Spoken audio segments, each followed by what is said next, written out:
primer evento, digamos, esencial de la relación de trabajo, la suspensión. Bien, como introducción podremos decir que la suspensión del contrato o relación de trabajo, recuerden que hemos dicho que vamos a hablar como sinónimos, relación de trabajo con contrato de trabajo. Contrato no solo es el documento, sino la relación que se determina por el vínculo personal, subordinado y remunerado de prestación de servicios, ¿no es cierto? La suspensión del contrato la ubicamos preguntándonos lo siguiente: ¿qué afecta la duración y la ejecución del contrato de trabajo? Dos cosas esencialmente, lo que hemos mencionado, la suspensión y la extinción de la relación de trabajo.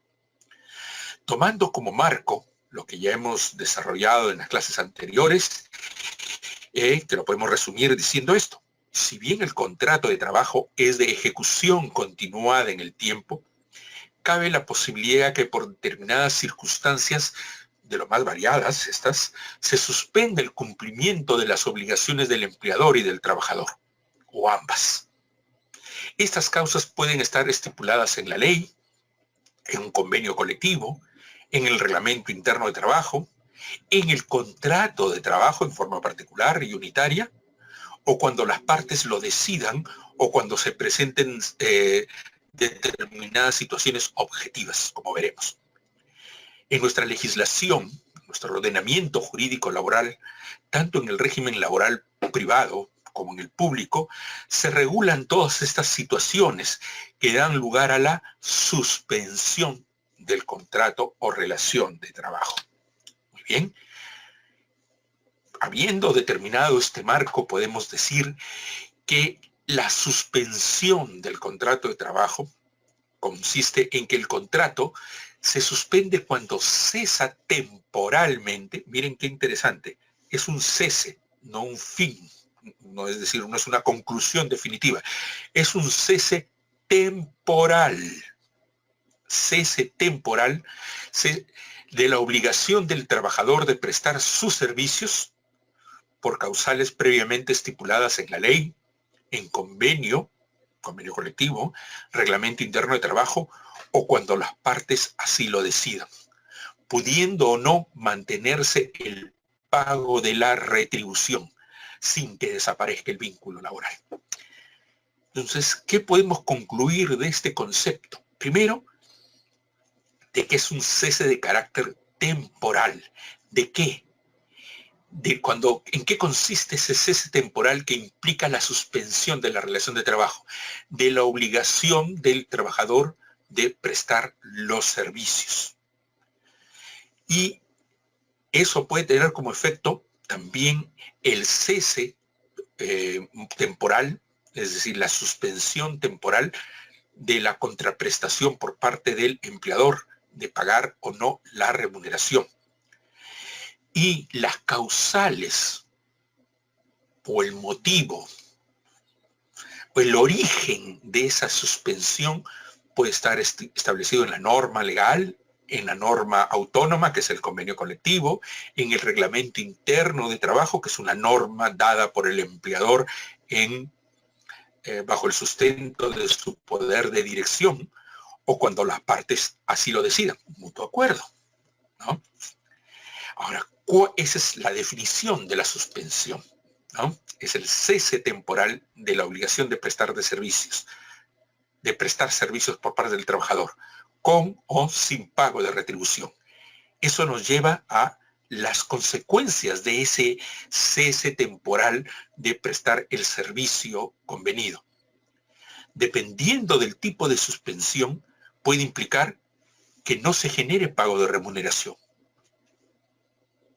O puede que aun cuando se suspenda la prestación de servicios, se siga generando el pago de remuneración. O puede resultar que no se considere como tiempo computable para ningún beneficio social, o que sea computable para solamente algunos beneficios sociales y por último, que sea computable para todo beneficio social.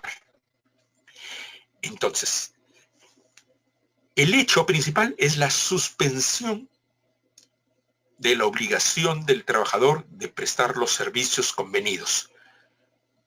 Y la consecuencia de ese cese puede variar. Puede ser con o sin pago de remuneración y que esa suspensión sea computable o no computable para beneficios sociales. O sea, ¿en qué va a incidir la suspensión del contrato de trabajo? En el pago de remuneración y en la determinación de los beneficios sociales. Y eso lo vamos a ver uno por uno, porque cada uno tiene consecuencias, cada tipo de suspensión tiene consecuencias respecto de la remuneración o de los beneficios sociales. Este es el esquema al cual los invito para procesar la ingente cantidad de situaciones que implican la suspensión del contrato de trabajo. Yo sé que cuando pensamos en suspensión, inmediatamente pensamos en licencia o vacaciones, por último, pero esencialmente las licencias. Pero vamos a ver que no solo son licencias, son varias las clasificaciones y los tipos de suspensión. Por lo tanto, pensemos primero en cuál es el hecho que estamos analizando, cuál es el fenómeno laboral que estamos analizando en la suspensión del contrato de trabajo. El fenómeno que estamos analizando es el cese de la prestación de servicios por parte del trabajador. Luego, pensemos en cuáles van a ser sus consecuencias. Y esas consecuencias están determinadas en la norma que regula esa suspensión. Y esa norma puede ser una norma estatal, hemos dicho la ley, convenio colectivo, reglamento interno, la decisión de las partes, es decir, la voluntad de las partes o la voluntad individual del empleador, ¿no? Entonces hay que tener en cuenta ello. Cuando nos preguntan cuál es el efecto de determinada suspensión, entonces vamos a ver quién regula esa suspensión. Si es la ley, diríamos consultemos la ley. Si es un convenio colectivo, revisar el convenio colectivo. Si está pactado así en el contrato de trabajo, veremos el contrato de trabajo. Muy bien. Así podemos determinar que hay dos clases de suspensión que están así establecidas en la ley. Vamos a seguir primero lo que establece el artículo 11 de la Ley de Productividad y Competitividad Laboral, el Decreto Supremo 03-97-TR. La ley nos clasifica las suspensiones en cuanto a sus consecuencias en dos tipos: suspensión perfecta y suspensión imperfecta. La suspensión perfecta es cuando cesan temporalmente las obligaciones de ambas partes contratantes. Por lo tanto, cesa la obligación del trabajador de prestar sus servicios personales y subordinados, y cesa también la obligación del empleador de pagar la remuneración correspondiente. Esa es suspensión perfecta. O sea, hay un cese temporal de obligaciones de ambas partes. No hay prestación de servicio ni pago de remuneración. Por el contrario, la suspensión es imperfecta cuando el empleador debe abonar la remuneración correspondiente, aun cuando no haya la contraprestación efectiva de labores por parte del trabajador.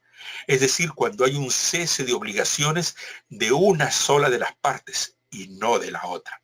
Es decir, hay pago de remuneración sin haber prestación de servicios.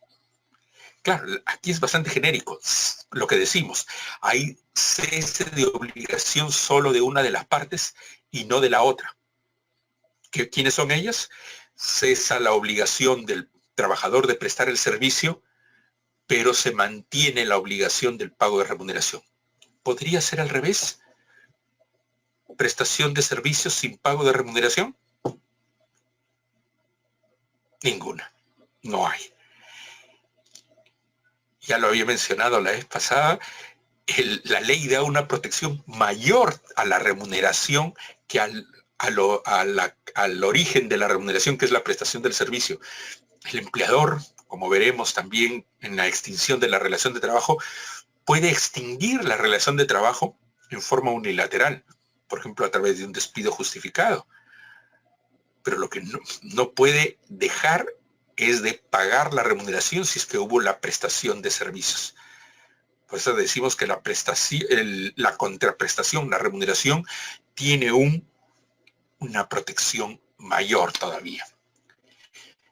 Miren ustedes todas las causas, origen o motivos de la suspensión de la relación de trabajo. Si es que revisamos el artículo 12 de la Ley de Productividad y Competitividad Laboral, creo que solamente están mencionados la mitad de las causales de suspensión. Ciertamente les he mencionado que la Ley de Productividad y Competitividad Laboral es la norma matriz, ¿no es cierto?, para todo lo que vamos a ver y de lo que estamos desarrollando en este seminario. El artículo 11 nos dice qué clasificación tiene la suspensión. Suspensión perfecta e imperfecta. Y el artículo 12 nos menciona cuáles son las causales de suspensión. Pero no es la única norma que debemos consultar. Si no me equivoco, allá habrá no más de 10 causales de suspensión de la relación de trabajo. Creo que son menos todavía. Pero aquí, veamos, tenemos como una veintena. Esta clasificación no está puesta así en la ley. Quizá yo lo hago apuntando así a lo que me gustaría que sea en algún momento, lo que ya les he mencionado, el anteproyecto de la Ley General de Trabajo. O la Ley General de Trabajo, que ahora nomás es un anteproyecto. Ni siquiera proyecto de ley, se quedó en anteproyecto. Y que alguna vez pues haga, como les he mencionado también, podemos como Chile, Uruguay, Argentina, México, España, tener un código del trabajo, un estatuto del trabajador, estatuto del trabajo o ley general de trabajo, donde se puedan hacer estas aglutinaciones y exposiciones ordenadas, coordinadas y no ver la dispersión temática. Acá, esta es una ordenación y exposición arbitraria en la medida en que lo he hecho yo a mi criterio y organizándolas de acuerdo a la experiencia y tratar de mostrarlas ordenadamente. Bueno, una ley general de trabajo podría en causales de suspensión mostrarlas de esta manera, ¿no? Entonces, ¿qué vamos a desarrollar en esta clase? La suspensión de la relación de trabajo, que les decía, ojo, olvidémonos de que la suspensión es igual a licencia, no solo es licencia. Veamos, los he clasificado en 6 tipos, por el motivo, la causa o el origen de la suspensión. Algunas de ellas están basadas en la ley de productividad, otras en normas muy distintas, como veremos en cada uno de los casos. Tenemos las condiciones especiales o la suspensión por condiciones especiales del trabajador. Es decir, un suceso que está directamente ligado al trabajador. Ahí veremos la invalidez temporal para el trabajo, la incapacidad para el trabajo, sobreviniente para el trabajo, el descanso pre y postnatal, la hora de lactancia, el uso de un lactario, la suspensión referida al tratamiento de la tuberculosis. Otra causal es el ejercicio de derechos, como el derecho vacacional, la licencia sindical, la huelga o una licencia para efectos del cumplimiento de las normas de seguridad y salud en el trabajo. Tenemos suspensiones ligadas a obligaciones de carácter cívico para con el Estado y la sociedad. Por ejemplo, el ejercicio de un cargo público, el desarrollo del servicio militar, la licencia para los bomberos voluntarios del Perú, el ejercer un acto de donación de órganos o de sangre, la ejecución de eventos deportivos en representación del Estado. Otra de las causales es ligadas también al trabajador, pero no tanto en sí a su persona, como es la invalidez temporal, ¿no? Sino referidas a la atención de obligaciones familiares. Aquí tenemos la licencia por paternidad, la licencia para atender a familiar enfermo o accidentado o en enfermedad o con enfermedad terminal, la licencia para atender a dependiente del trabajador que tiene una incapacidad y requiere tratamiento, la protección del trabajador y sobre todo de la trabajadora que es víctima de la violencia, y el trabajador o trabajadora que está en un proceso de adopción de un niño o de un hijo.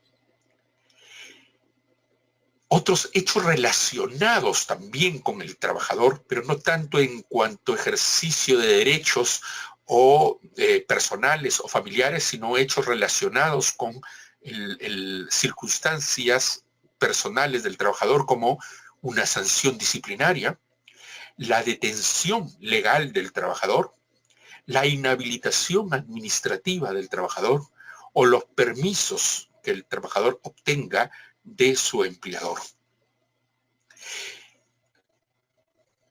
Otra causal, por último, la sexta, veremos causales relacionadas con el empleador. El caso fortuito o fuerza mayor que afecta al desarrollo de la empresa o institución empleadora.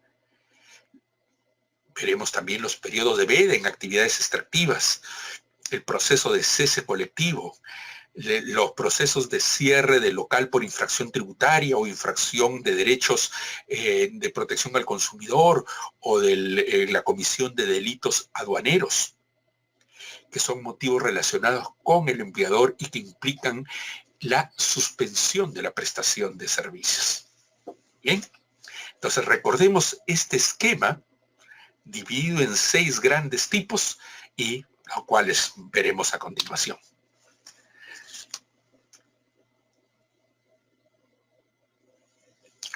Muy bien.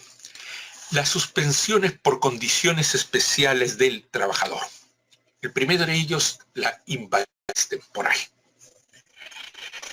Desarrollados en el inciso A del artículo 12 de la Ley de Productividad y en el artículo 13 de la misma norma, nos dicen que la invalidez absoluta temporal suspende el contrato por el tiempo de su duración.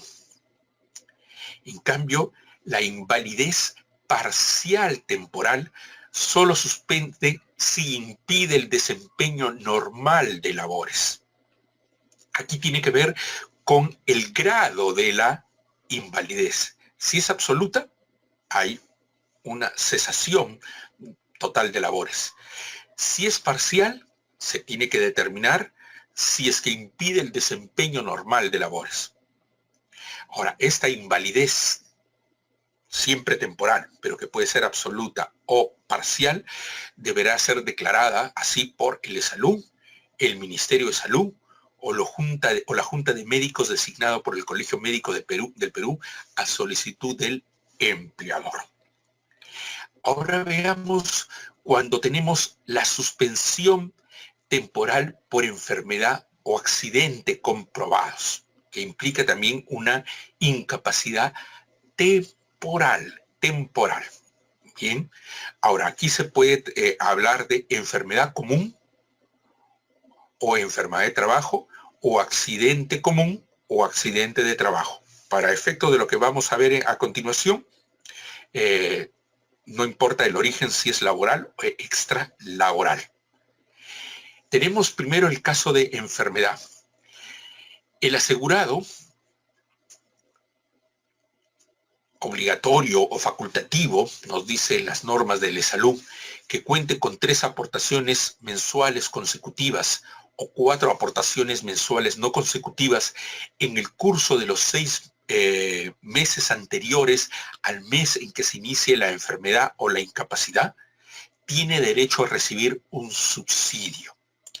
va a haber un cese de prestación de obligaciones que comienza desde el primer momento de la declaración de incapacidad, pero como vemos en este segundo párrafo, el empleador debe pagar la remuneración al trabajador durante los primeros 20 días de incapacidad acumulados dentro del año calendario. No del año que va desde el inicio de la prestación del servicio, por ejemplo, 1 de junio, sino desde del año calendario, del 1 de enero al 31 de diciembre. Ahí determinaremos esos primeros 20 días que si es por incapacidad temporal debido a enfermedad, entonces el empleador deberá pagar remuneración, se sigue pagando remuneración. Y a partir del día 21, ¿qué sucede? El trabajador recibirá subsidio. Ahora, el subsidio puede ser pagado directamente por eSalud, en algunos casos, como régimen público, trabajadores del hogar, trabajadores de construcción civil, o será pagado por el empleador, quien pide el reembolso luego al eSalud. Pero en cualquiera de los dos casos, lo que es interesante que es en el caso de incapacidad para el trabajo, los primeros 20 días son de cargo del empleador pagando remuneración y a partir del día 21 se genera el subsidio. Por eso decíamos, eSalud otorgará este subsidio a partir del día 21 hasta un máximo, ¿no?, de 11 meses y 10 días consecutivos. Es decir, por 340 días. Es el máximo de subsidio continuo que puede pagar eSalud y que paga, de hecho, eSalud. O también hay otra forma de medirlo. Cuando son periodos no consecutivos, que eSalud pagará subsidio por un periodo no mayor de 540 días en el curso de 36 meses, 3 años, ¿no? Ese es el periodo máximo de subsidio. Luego de ello, ¿qué sucede? Ya se declararía, estaríamos en la situación como en la situación anterior, ante la incapacidad, perdóneme, no es la situación anterior siempre es temporal. Como veremos luego, caeremos ya en una causal de extinción, que es la incapacidad de naturaleza permanente, es decir, cuando la incapacidad es irreversible. Ahora veamos otra causal relacionada también con el trabajador, en este caso su salud, la maternidad. La maternidad que tiene que ver con el descanso pre y postnatal, que por mucho tiempo, por años, ha sido de 90 días, 45 días pre y 45 días post, y que a finales del 2015, como consecuencia de la aplicación o de la suscripción del Perú del convenio de la OIT referidos a la protección materna, es que se extendió el descanso pre y postnatal hasta 98 días, de tal manera que tenemos 49 días de descanso prenatal y 49 días de descanso postnatal. El descanso postnatal se puede extender, nos dice la norma, por 30 días naturales adicionales en 2 casos, pero no en forma acumulativa, es uno u otro. Se podrá extender por 30 días en caso de parto múltiple o en el caso de nacimiento de niños con discapacidad. Muy bien, pero si nos ponemos en el caso doble de que no solo es parto múltiple, sino que uno o los 2 niños nacen con incapacidad, ¿se sumarían 30 más 30 para sumar a los 98 días? No, siempre es 98 días más 30 días por parto múltiple o 30 días por discapacidad. No se acumulan el parto múltiple con la discapacidad del niño que ha nacido. Respecto del descanso pre y postnatal, es muy conocido por ustedes, pero me permito precisarlo simplemente para recordarlo, es los casos que se pueden dar de adelanto o retraso. En caso de adelanto del parto o del alumbramiento, respecto de la fecha probable del parto que es establecida por el médico tratante, que está fijada para establecer el inicio del descanso prenatal, los días de adelanto se acumulan en el descanso postnatal, de tal manera que siempre serán los 98 días, sino que ya no distribuidos 49, sino, por ejemplo, 50 y tantos ¿no? Frente a la diferencia, digamos, ¿no? En el caso de retraso, es decir, en el nacimiento después de la fecha probable del parto, las fechas de retraso se tratan distinto. La norma nos dice que deberán ser considerados como descanso médico por incapacidad temporal para el trabajo y serán pagados como tales. Es decir, nos pondremos en la situación anterior de la incapacidad temporal para el trabajo en caso de retraso para el parto, que podrá generar pago de remuneración dependiendo si es que la madre ha tenido ya más de 20 días acumulados en lo que va del año, si no se generará el pago de subsidio. La norma nos aclara que podrá haber postergación del descanso, es decir, distribuir esos 98 días de forma distinta, ¿no? Ya no 49, sino que la trabajadora puede decidir por sí misma, no puede ser obligada por el empleador, ni por convenio colectivo, sino la trabajadora individualmente puede decidir que el goce del descanso prenatal sea diferido, parcial o totalmente y acumulado al postnatal. Pero para ello se requiere primero la antelación, es decir, que con una comunicación o decisión anticipada, antelada, con un plazo no menor de 2 meses de la fecha probable de parto.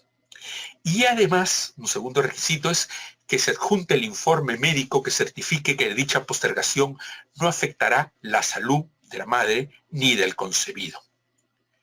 Esta postergación no autoriza a la trabajadora gestante a variar o a abstenerse del cumplimiento de sus labores habituales, salvo que tenga un acuerdo con el empleador, ¿no?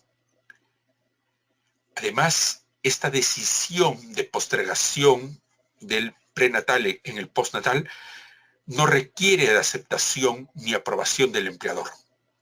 Simplemente es la voluntad de la trabajadora, pero con esos dos requisitos del plazo de la antelación de 2 meses y con la certificación médica.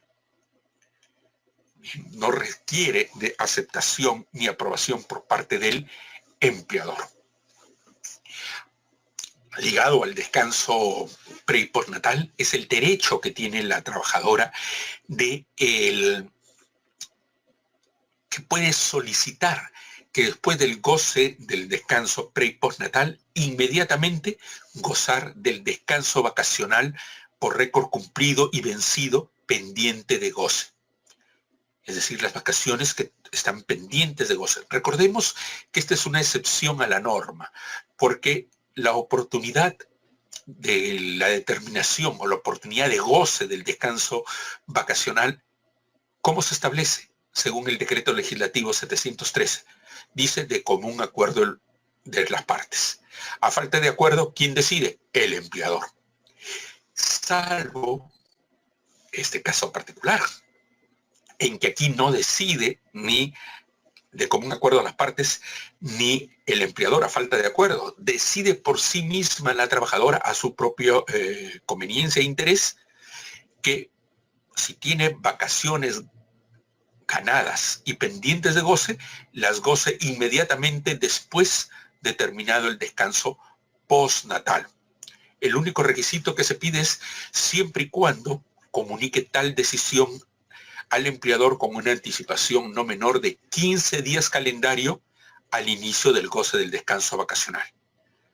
Igual que en el caso anterior, esta decisión no requiere aprobación del empleador. Basta que se le comunique al empleador con este plazo de anticipación. Muy bien.